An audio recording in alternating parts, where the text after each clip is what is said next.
"Do you have room for one more?" asked a 6-year-old boy holding a crumpled peanut butter sandwich as tears rolled down his face outside a biker bar. Before we dive into the story, make sure to smash subscribe, because tomorrow we have an extra special story for you that will blow your mind. The parking lot of the Iron Wolves bar was packed with gleaming Harley-Davidsons when the small voice caught everyone's attention. 30 leather-clad bikers turned to see a boy who couldn't have been older than 6, standing there in a dirty school uniform with a sandwich that looked like it had been made days ago. Marcus, the chapter president, was the first to move.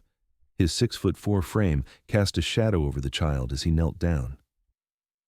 "What's your name, little man?" "Ethan," the boy whispered, clutching his sandwich like it was his most precious possession. "Where are your parents, Ethan?" The boy's bottom lip trembled. "My mom works 3 jobs. She leaves before I wake up and comes home after I sleep." "And your dad?" Marcus asked gently. "He's in heaven with the angels." Ethan's voice broke. "That's what Grandma said before she went to heaven, too." The bikers exchanged dark looks. This kid was essentially raising himself. "Who makes your lunch?" asked Rosie, one of the few female bikers in the group. "I do," Ethan said proudly. Then his face fell. "But I ran out of peanut butter yesterday. This is my last sandwich." "Where do you eat lunch at school?" Marcus asked. "In the bathroom stall," Ethan admitted. "The other kids make fun of my sandwiches and say I smell bad because my clothes aren't clean." That's when they noticed it. The boy's uniform was at least 2 sizes too big, held up by a piece of rope instead of a belt. His shoes had holes that were covered with duct tape. This wasn't just poverty. This was a child trying to survive alone. "How did you find us?" Tank, the vice president, asked. "I walk by here every day after school," Ethan explained. "I see you all eating together and laughing. It looks like what families do on TV." The silence that followed was deafening. These hardened bikers, many of whom had done things they weren't proud of, were gutted by a 6-year-old's loneliness. "Have you eaten today?" Rosie asked. Ethan shook his head. "I was saving my sandwich for dinner, but I got so hungry and then I saw you all." Marcus stood up. "Brothers and sisters, church meeting inside. Now." The bikers filed into the bar while Rosie stayed with Ethan. Inside, Marcus didn't mince words. "That kid out there is starving and alone. His mom's killing herself working 3 jobs. We've all been where he is." "What are you suggesting?" asked Razor. "I'm suggesting we be the family the kid sees when he walks by," Marcus said. "Starting today." Every single biker voted yes. When they came back outside, Ethan was showing Rosie a crumpled piece of paper. It was a drawing of stick figures sitting around a table, all smiling. "This is what I want," he said quietly. "A family dinner." "Well," Marcus said, "how about you join ours?" Ethan's eyes went wide. "Really?" "Really. But first, let's get you some real food." They brought Ethan inside the bar, which also served as their meeting place and kitchen. The cook, a massive biker named Tiny who was anything but small, immediately started making a feast. While they waited, Ethan told them more about his life, and each detail broke their hearts a little more. His mother, Jessica, was only 23. She'd had Ethan at 17, and his father died in a construction accident when Ethan was 3. With no family support and no education, she worked at a diner from 4 a.m. to noon, cleaned offices from 1 p.m. to 6 p.m., and stocked shelves at a grocery store from 7 p.m. to midnight. "She cries sometimes when she thinks I'm asleep," Ethan said. "She says sorry to my dad's picture." "For what?" Rosie asked. "For not being home, for the peanut butter sandwiches, for everything." That's when Ethan mentioned something that changed everything. "The man from the state came by last week. He said if Mom can't take better care of me, they'll find someone who can." The bikers erupted in angry mutters.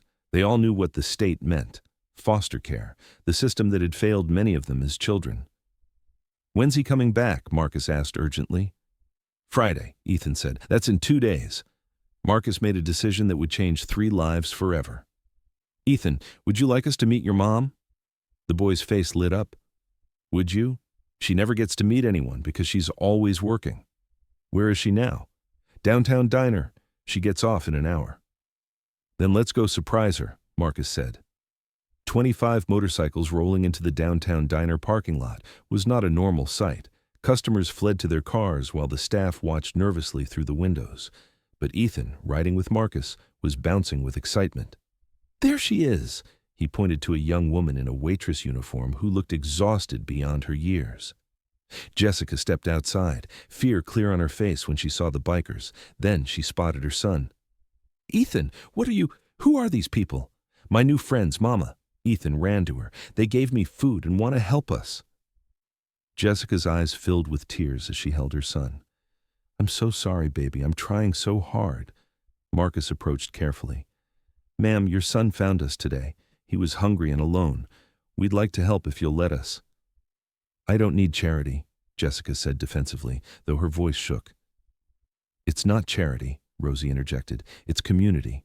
We've all been where you are." Jessica broke down completely. "I'm failing him. The social worker said so. They're going to take him away." "Not if we have anything to say about it," Marcus said firmly. "What happens next will reveal a truth nobody expected about the power of chosen family and remind us why sometimes the toughest-looking people have the softest hearts." If you're enjoying the story, please like, share, and subscribe for more. The bikers followed Jessica to her tiny apartment. What they found inside made several of them curse under their breath. The power had been shut off 2 days ago. The refrigerator was empty except for a jar of peanut butter and half a loaf of bread. Ethan's bedroom was a mattress on the floor in the corner of the living room. "The social worker saw all this," Jessica said hopelessly. "He said I'm an unfit mother." "You're working 3 jobs to keep a roof over your son's head," Rosie said fiercely. "That's not unfit. That's heroic." Marcus was on his phone, making calls. Within an hour, the apartment was transformed. Tank arrived with his electrician tools and a receipt showing the power bill was paid for 6 months. Other bikers brought groceries, filling the empty refrigerator and cabinets. Diesel showed up with a bed frame and new mattress for Ethan. "Why are you doing this?" Jessica asked, overwhelmed. "Because Ethan asked us to be his family at dinner," Marcus said simply, "and family takes care of each other." The next day, Thursday, the bikers implemented phase 2 of their plan. Rosie, who ran a successful auto repair shop, offered Jessica a job as her office manager. "Same pay as your 3 jobs combined, regular hours, and you can bring Ethan after school." "I don't know anything about cars," Jessica protested. "You manage 3 job schedules and raise a kid alone," Rosie said. "You can definitely handle appointment scheduling and invoices." Meanwhile, other bikers visited Ethan's school. When they learned about the bullying, they arranged for Spike, a former child psychologist who'd become a biker after burnout, to give a presentation about kindness and acceptance. The kids who'd been making fun of Ethan suddenly found themselves very interested in being his friend. But the biggest challenge was Friday, the social worker's visit. Marcus had called in a favor from his sister, a family lawyer who rode with a different motorcycle club. She arrived Thursday night to prep Jessica. "Here's what we're going to do," the lawyer explained. "We're going to show that you have a support system now. The court cares about the child's well-being, not about punishing struggling parents." Friday morning arrived with military precision. The apartment was spotless, the fridge was full. Jessica was wearing professional clothes donated by the bikers' wives and girlfriends. Ethan was in a clean, properly fitting school uniform. When the social worker, Mr. Harrison, arrived, he found something he didn't expect. The apartment was full of people, bikers in their leather cuts, but also their families. Children playing with Ethan, women helping Jessica with paperwork, men fixing things around the apartment. "What is this?" Mr. Harrison asked suspiciously. "This is Ethan's extended family," Marcus said, stepping forward. "We're his support system." Mr. Harrison looked skeptical. "You're telling me the Iron Wolves Motorcycle Club is this child's support system?" "Yes," said Mrs. Chen, who'd arrived in her judge's robes during a court recess. Several bikers had helped her teenage son get away from a gang. "I can personally vouch for these men and women. They've been pillars of our community for years. And I can attest to their character," added Father Miguel, still in his priest's collar. The bikers had been protecting his church from vandals for a decade. Mr. Harrison spent 2 hours interviewing everyone, inspecting the apartment, and watching Ethan interact with his new extended family. The boy was transformed. Instead of the scared, hungry child from the report, he was laughing, playing, and constantly hugging different bikers who all seemed to adore him. Tell me about school, Mr. Harrison said to Ethan. It's better now, Ethan said excitedly. Uncle Spike came and talked to everyone, and now I have friends. And Uncle Tank is teaching me to fix bikes after school while Mama works at Aunt Rosie's shop. And meals? Oh, I eat with my family now, Ethan said matter-of-factly. Breakfast at the diner with whoever's on morning ride, lunch at school with my friends, and dinner at the bar with everyone. Tiny makes the best burgers. Mr. Harrison pulled Jessica aside. This is, unexpected. They saved us, Jessica said simply. When I had nobody, when I was failing, they stepped up. Not because they had to, but because Ethan asked them to be his family at dinner. And they said yes. Mr. Harrison made notes for a long time. Finally, he stood up. I'll be recommending to the court that Ethan remain with his mother. The support system here is unconventional, but it's clearly effective. The room erupted in cheers. Ethan ran to hug his mother, then made the rounds hugging every biker in the room. When he got to Marcus, he whispered, "Thank you for being my family." Marcus's eyes misted over. "Thank you for reminding us what family means, little brother." 6 months later, the transformation was complete. Jessica was thriving as Rosie's office manager and had enrolled in online college courses. Ethan was doing well in school, no longer the lonely boy eating in bathroom stalls. He had friends, clean clothes, and most importantly, he had family. Every Sunday, the Iron Wolves had what they called family dinner at the bar. What started as a way to help one lonely boy had grown into a community tradition. Other single parents started coming, other struggling families found support. The toughest bikers in 3 counties had become the unlikeliest social services network anyone had ever seen.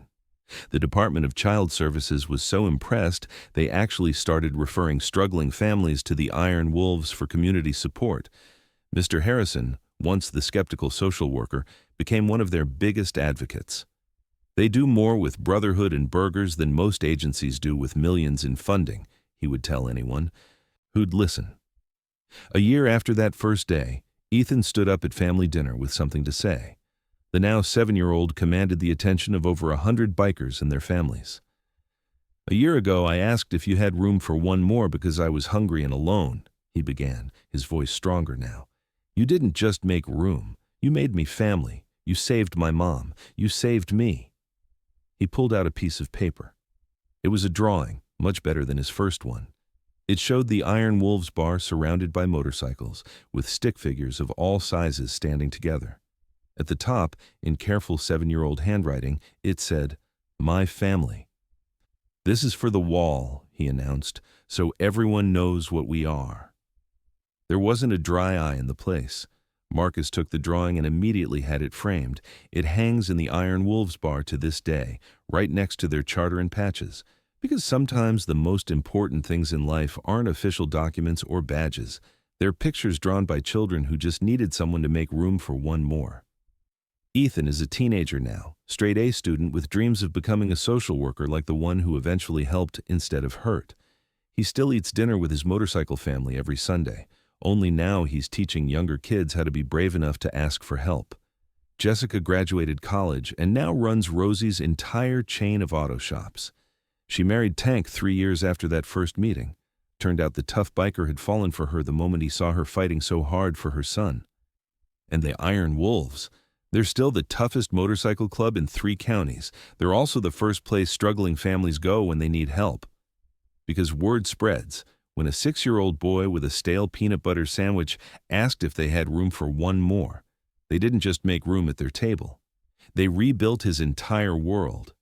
Sometimes heroes wear capes. Sometimes they wear leather cuts and ride Harleys. And sometimes a family dinner isn't about blood relations. It's about who shows up when a hungry child asks for help.